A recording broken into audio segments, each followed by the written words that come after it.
ਸੀ ਰਾਜ਼ ਮੇਰਾਜ ਮੁਹੱਬਤਾਂ ਦਾ, ਨਹੀਂ ਸੀ ਕਿਸੇ ਦੀ ਸਮਝ ਵਿੱਚ ਆਉਣ ਵਾਲਾ, ਸੱਦਿਆ ਤਾਲਿਬ ਤੇ ਗਿਆ ਮਤਲੂਬ ਉਥੇ, ਜਿਬਰਾਈਲ ਸੀ ਸੱਦ ਲੈ ਜਾਣ ਵਾਲਾ, ਬਾਜ਼ੇ ਆਖਦੇ ਬਿਨ ਦਰਵਾਜ਼ਿਆਂ ਤੋਂ, ਕਿਵੇਂ ਪਹੁੰਚਿਆ ਅਰਸ਼ ਤੇ ਜਾਣ ਵਾਲਾ, ਅਬਰ ਅਕਲ ਨੂੰ ਇੱਥੇ دخل کیے جانے جان والا یا لے جان والا۔ یہ میرے رب کا دعویٰ ہے، اپنے محبوب کو سیر میں نے کروائی۔ اچھا سیر کروائی کیوں؟ تو کہا کہ میں اپنے عجائب قدرت کی نشانیاں اپنے عبد خاص کو، عبد منیب کو، عبد مختار کو، عبد مکرم کو دکھانا چاہتا ہوں۔ اور پھر اللہ جل شانہ نے اپنے محبوب کو اتنی نشانیاں دکھائیں جن کا تعلق دیکھنے سے بھی تھا، جن کا تعلق وجدان سے بھی تھا، محسوسات سے بھی تھا، سننے سے بھی تھا۔ کبھی حضور علیہ السلام جنت کی خوشبو سونگھتے ہیں، نظاروں کی وادی دیکھتے ہیں، اور کبھی دوزخ کے اندر عذابوں میں مبتلا لوگوں کو دیکھتے ہیں،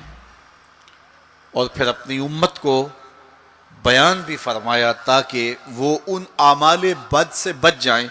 جو جہنم میں لے جانے کا سبب اور ذریعہ ہے۔ آج کی شب خاص میں اور آپ اپنی زندگیوں پہ غور کریں، اور حضور علیہ السلام نے وہ جو ہمیں خبریں دی ہیں ان کو دیکھیں، اور کوئی ایسی کوتاہی کہیں ہمارے اعمال میں تو نہیں ہے، اگر ہے تو اس کو اپنے سے دور کر کے ایک نئی زندگی کا آج سے آغاز کریں۔ حضور علیہ السلام نے فرمایا کہ میں نے کچھ لوگوں کو دیکھا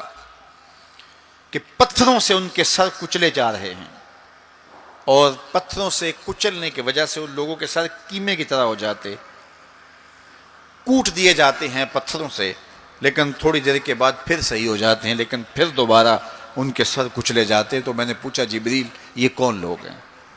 تو کہا کہ یہ وہ لوگ ہیں کہ جن کے سر نماز کی وجہ سے بوجھل رہتے تھے، نماز جن کو بڑی بھاری لگتی تھی، اذان کی آواز سنتے اور پھر دوبارہ سرہانے پہ سر ڈال دیتے اور اٹھنے کی ہمت نہ پڑتی، حی علی الصلاۃ حی علی الفلاح کی دل فریب صدائیں کانوں میں پڑتی، تو ان کے سر نماز کی وجہ سے بوجھل ہوتے تھے، اور آج ان کے سر پتھروں سے کوٹے جا رہے ہیں۔ اس پورے اجتماع میں جو اس گراؤنڈ کے کناروں تک ہے اور باہر گلی میں بھی اس لاؤڈ سپیکر کے ذریعے سے، بازار میں بھی، سڑک پر بھی آوازیں پہنچ رہی ہوں گی، تو آپ سب اور میں غور کریں کہ ہماری زندگی میں کہیں نماز سے کوتاہی تو نہیں ہے، اور یہ بھی سن لیجئے کہ یہ معراج کا تحفہ خاص ہے جو حضور لے کر آئے ہیں۔ اسی لیے الصلاۃ معراج المومنین کہا گیا کہ نماز اہل ایمان کے لیے معراج ہے۔ حضور کا معراج تو یہ کہ دیدار الہی کیا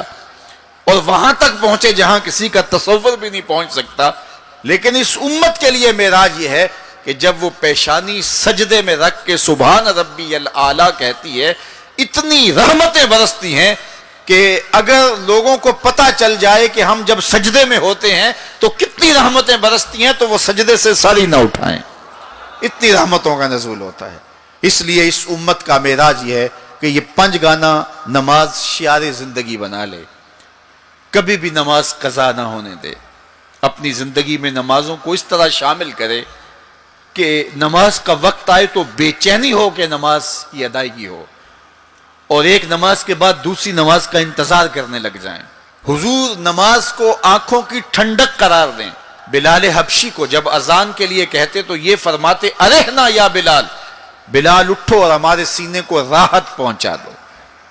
تو نماز سے حضور کے قلب کو، حضور کے سینے کو راحت پہنچتی تھی۔ میں اور آپ جتنے لوگ یہاں آئے ہیں اور جس ہجوم کے ساتھ، جس شوق کے ساتھ، جس ولولے کے ساتھ اور جس محبت کے ساتھ آئے ہیں، یقیناً آپ اور میں حضور کو راضی کرنے آئے ہیں، اپنے رب کو راضی کرنے آئے ہیں، آقائے دو عالم کی رضا کے حصول کے لیے ہم آئے ہیں۔ تو حضور کی رضا کے طالب بن کے آج کے اس اجتماع میں آنے والوں، اگر تم چاہتے ہو کہ حضور ہم سے راضی ہو جائیں، تو اگر بدقسمتی سے کوئی بے نمازی ہے تو آج عزم کر کے جائے کہ آج کے بعد نماز نہیں چھوڑوں گا، اللہ کے رسول راضی ہو جائیں گے انشاءاللہ، چونکہ حضور نے نماز کو اپنی آنکھوں کی ٹھنڈک قرار دیا ہے، یہ حضور کے لیے راحت کا سبب تھا۔ تو 5 گانا نماز شعار زندگی رکھیں۔